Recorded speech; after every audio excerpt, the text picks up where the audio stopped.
মানবজাতি গঠনে শিক্ষা ও সহায়ক শিক্ষার ভূমিকা পর্ব ১৪৩। কোরআনের মৌলিক জ্ঞান তথা আদর্শ মানদণ্ড ভিত্তিক জ্ঞান অর্জন না করে হাদিস সহ অন্যান্য যে কোনো শিক্ষা অর্জন করলে তারাই কি পথভ্রষ্ট হবে না? প্রিয় মানবজাতি, সালামুন আলাইকুম রহমতুল্লাহ। আমরা জানি কোরআন হলো আদর্শ মানদণ্ড ভিত্তিক জ্ঞান, অর্থাৎ যে কোনো জ্ঞানের গভীরতা ও মানদণ্ড বুঝতে হলে কোরআনের জ্ঞানের সাপেক্ষে যাচাই বাছাই করে তুলনা করতে হয়। কোরআন যেহেতু এক আল্লাহ কর্তৃক একজন ফেরেশতা জিবরাইল আলাইহিস সালামের মাধ্যমে রসুলের প্রতি নাজিল হয়েছে, সেহেতু কোরআনের জ্ঞানের মধ্যে কোনো রকম মিশ্র প্রতিক্রিয়া বা পরস্পর বিরোধী মন্তব্য নেই, এমনকি কোনো সন্দেহেরও অবকাশ নেই। তাই সূরা আল বাকারা আয়াত নং 2 আল্লাহ উল্লেখ করেছেন, জালিকাল কিতাবু লা রাইবা ফিহি, এটি সেই প্রতিশ্রুত কিতাব যাতে কোনো সন্দেহ নেই। এটি একটি পথ নির্দেশিকা, ম্যানুয়াল আল্লাহ সচেতন ব্যক্তির জন্য। কোরআন হলো সেই প্রতিশ্রুত কিতাব যেটি আসার ঘোষণা পূর্বে সকল আল্লাহর কিতাবে আছে। বক্তব্যটির মাধ্যমে দুটি বিষয় জানিয়ে দেওয়া হয়েছে। মানুষ সাধারণত কমন সেন্স বা আকলের বাহিরে বা বিরোধী বিষয়ে সন্দেহে পড়ে যায়।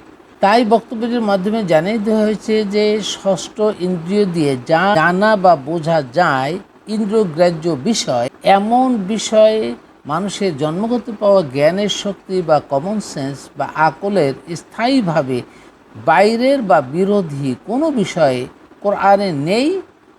সূরা আলে ইমরান আয়াত নং 3-7।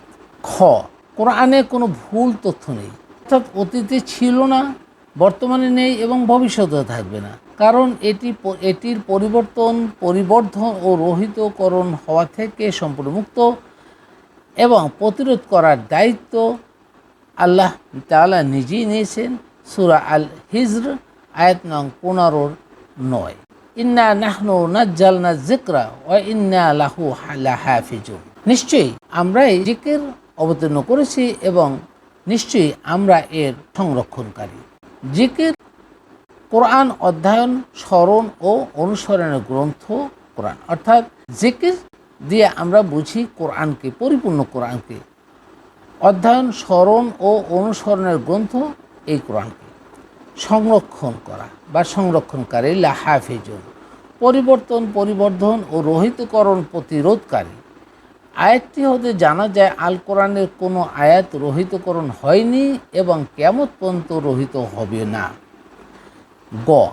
জটিল কোনো যন্ত্রের পরিচালনা পদ্ধতি ধারণকারী গাইড বইয়ের বা ম্যানুয়াল এর মতো মানব জীবনের আল্লাহ প্রদত্ত গাইড গ্রন্থ হলো কোরআন, আর যাতে আছে মানুষের জীবনের সমস্ত ধর্ম, সাধারণ জ্ঞান, সাধারণ বিজ্ঞান, বিশেষায়িত জ্ঞান, অর্থনীতি, সমাজনীতি, রাজনীতি, ইতিহাস, ভূগোল, পরকাল ইত্যাদি প্রধান দিকে সকল মৌলিক তথ্য।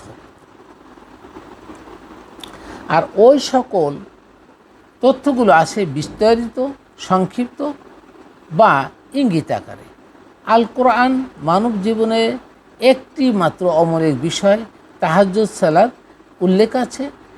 এটি রসুলের জন্য অতিরিক্ত ফরজ ছিল বলে রাখা হয়েছে।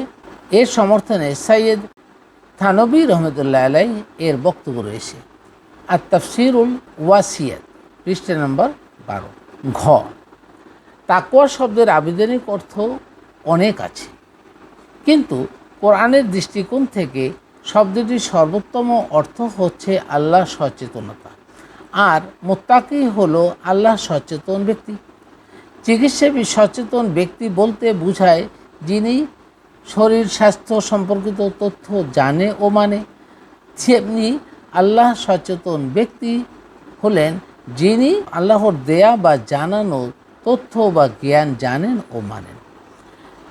ওই জ্ঞানের মধ্যে রয়েছে আল্লাহর ভালোবাসা, সত্তা, গুণাবলী, আদেশ, নিষেধ, উপদেশ ইত্যাদি সম্পর্কিত তথ্য। এই তথ্যগুলোর অনেকগুলো রুহের জগতে নিজের সামনে প্রশ্ন রেখে ও উত্তর প্রদানের মাধ্যমে স্বীকারোক্তি নিয়ে আল্লাহ নিয়েছেন সূরা আল আরাফ আয়াত নং 7 নং সূরার 172-73 এবং পরে নিজে ক্লাস নিয়ে সকল রূহকে সূরা আল বাকারা 2-31 এ আল্লাহ জানিয়েছেন। অতঃপর ওই জ্ঞানসমূহ এর উৎস আকারে সকল মানব ভ্রূণের বাইরে সম্মুখ অংশে ফোর ব্রেন ইলহেম এর মাধ্যমে দিয়েছেন আশ-শামস আয়াত নং 91 সূরার 7 ও 8 এর মাধ্যমে। তাহলে বোঝা গেল যে কোরআনের জ্ঞান অর্জন করলেই মানুষ ন্যায় অন্যায় সত্য মিথ্যা সঠিকভাবে কোরআনের মানদণ্ডের ভিত্তিতে নিরূপণ করতে সক্ষম হবে।